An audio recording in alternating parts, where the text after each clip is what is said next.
Good morning, everyone. I have reached that stage in life where I'm required to keep my brain active to help prevent the onset of forgetfulness. My particular exercise is Sudoku. I've always been better with numbers than words.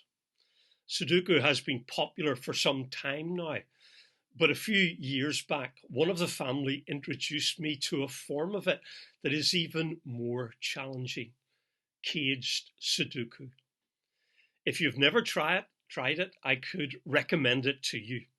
My only warning is if you don't particularly like ordinary Sudoku, caged will drive you mad. It certainly had that effect on me. Solving any kind of Sudoku problem is all about logic. There are enough clues in the puzzle to allow you to complete it, but you need to solve them one step at a time. However, there are many occasions when you reach an impasse. You can't see the next step you need to take. And at such moments, the great temptation is to guess. You think to yourself, I just can't keep looking at this puzzle. I need to try something. You make a calculated guess. And every once in a while, the guess proves to be correct. But in the vast majority of cases, you very quickly discover it was a mistake. And now the puzzle just seems even harder to solve. Sometimes life feels like a puzzle that we need to solve. We face moments where a decision needs to be made.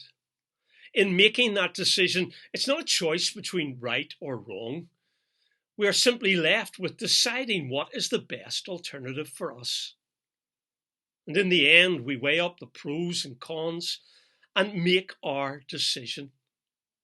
It can turn out to be a good choice, opening all kinds of opportunities. At times, with the benefit of hindsight, age, and experience, we realize we made the wrong choice. But there's nothing we can do about it. We have to live with the consequences of the decisions we make. One of the great truths that the Bible teaches about God is providence.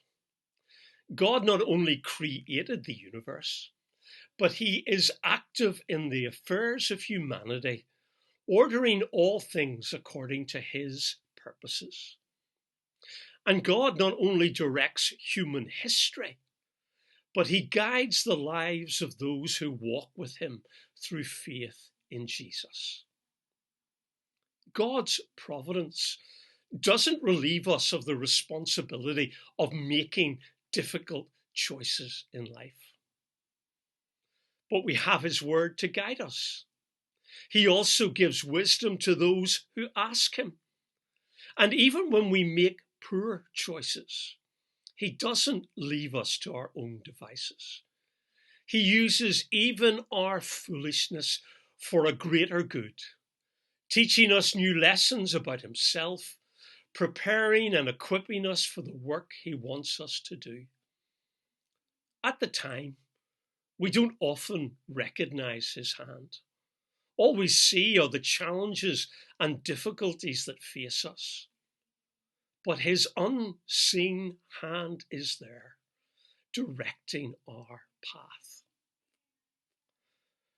An old hymn by William Cowper explains the workings of God's providence.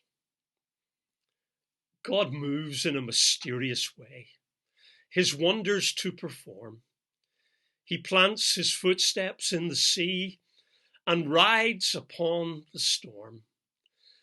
Deep in unsearchable minds of never failing skill, he treasures up his bright designs and works his sovereign will.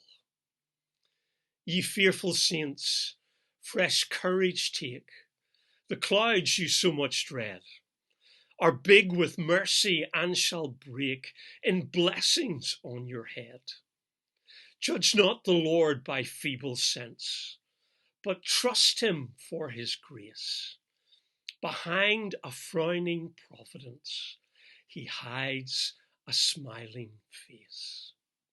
His purposes will ripen fast, unfolding every hour.